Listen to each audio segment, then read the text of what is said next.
Salut tout le monde, aujourd'hui on se retrouve pour une toute nouvelle vidéo et aujourd'hui je vais vous présenter ma 103 Vogue qui partira pour le road trip.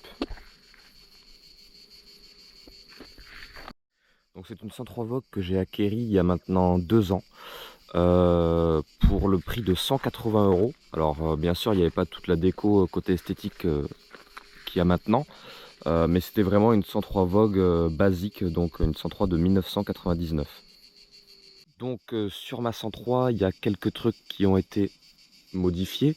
On va parler déjà du carbu, de la transmission et du pot d'échappement. À part ça, rien d'autre, à part la poulie qui n'est pas d'origine. Voilà. Donc pour parler du moteur, on a un moteur donc cylindre piston d'origine, voilà, comme on peut retrouver sur un 103 Vogue.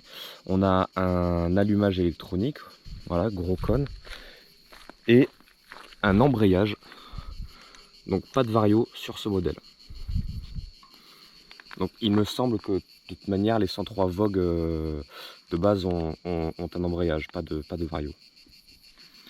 Voilà, on va retrouver une poulie que j'ai achetée sur 50 Factory, car la mienne était en piteux état, donc j'ai dû la remplacer. Donc avec un pignon de 11 dents à l'arrière, si je me trompe pas. Et ici j'ai mis une couronne de 42 dents. Voilà. Donc une transmission qui est assez lourde pour le démarrage, mais qui en vitesse de pointe peut faire quelques petites performances bien sympas. On retrouve de l'autre côté de la mobilette ce pot Doppler acheté aussi sur sa Code Factory. Franchement j'en suis très content, il tient super bien, pas de soudure à refaire, rien du tout. Si on en prend super soin du fait que le pot est assez bas au niveau du sol, franchement très bonne qualité ce pot, j'en suis vraiment très content. Ensuite, toujours sur le moteur, on va retrouver une pipe de 15, un peu sale, il faudrait que je la nettoie un petit peu. Pipe de 15 avec un carburateur de 15 SHA. Actuellement, je suis en gicleur de 70 si je me trompe pas. Et on retrouve une mousse voilà, pour carbu SHA que j'ai mis derrière.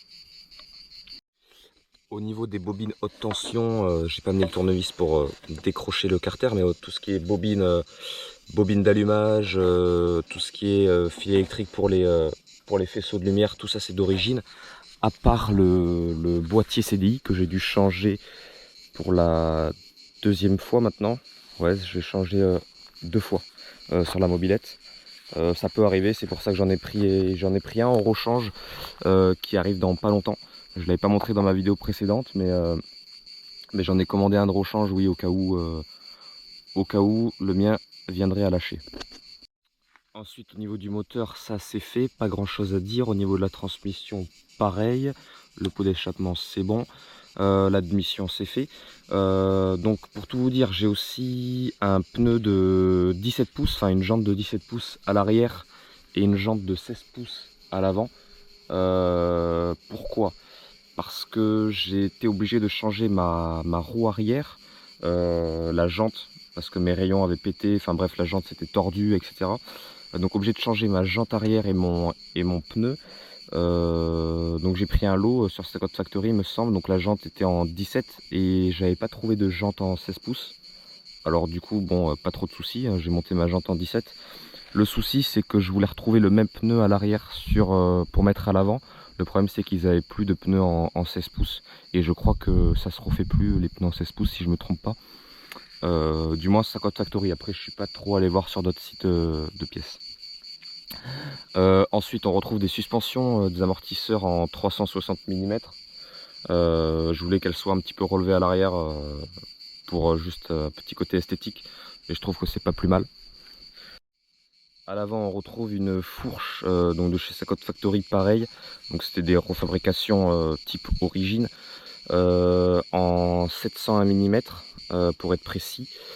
J'ai ajusté un garde-boue, enfin ajusté plus ou moins, hein, j'avais juste à le monter, un garde-boue de 103 SP qui fait vraiment bien l'affaire, très beau sur la 103.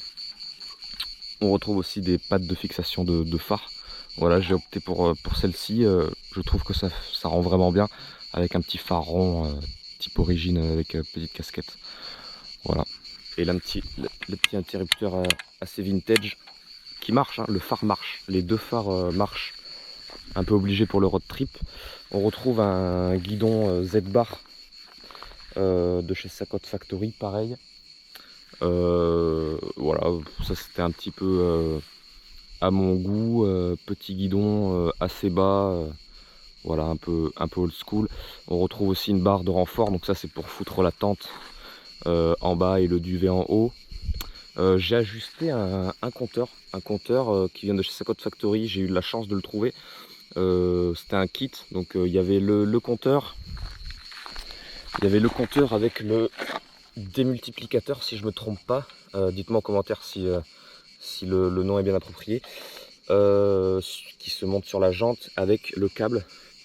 Donc tout ça en 16 pouces, bien sûr. Ensuite, j'ai ajusté un petit rétroviseur, donc qui n'est pas du tout d'origine, hein. Je sais pas du tout sur quel véhicule normalement ça se monte. Bon, je pense que c'était quelque chose qui était adaptable sur tout type de véhicule. Voilà, j'ai opté pour un petit rétroviseur rond chromé qui est vraiment très très sympa. Ensuite, donc il n'y a plus les pédales forcément. Petit cale-pied torsadé, parce que de base c'était une petite 103 que j'avais fait pas full torsade, mais il y avait beaucoup de torsade.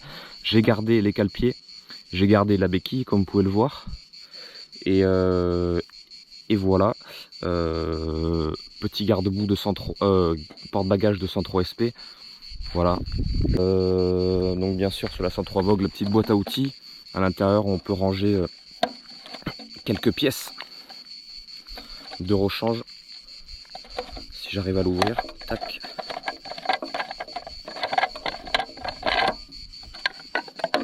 Voilà, bon il n'y a pas beaucoup d'espace hein, du fait que la barre de renfort vient presque dans la boîte à outils.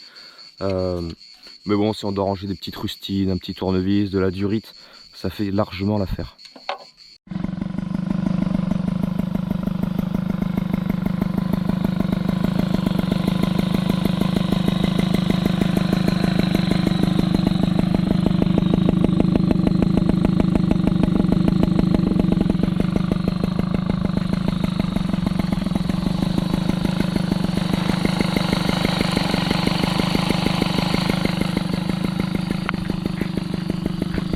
N'hésitez surtout pas à commenter la vidéo, partager et à vous abonner. Et sur ce, à la prochaine. Ciao.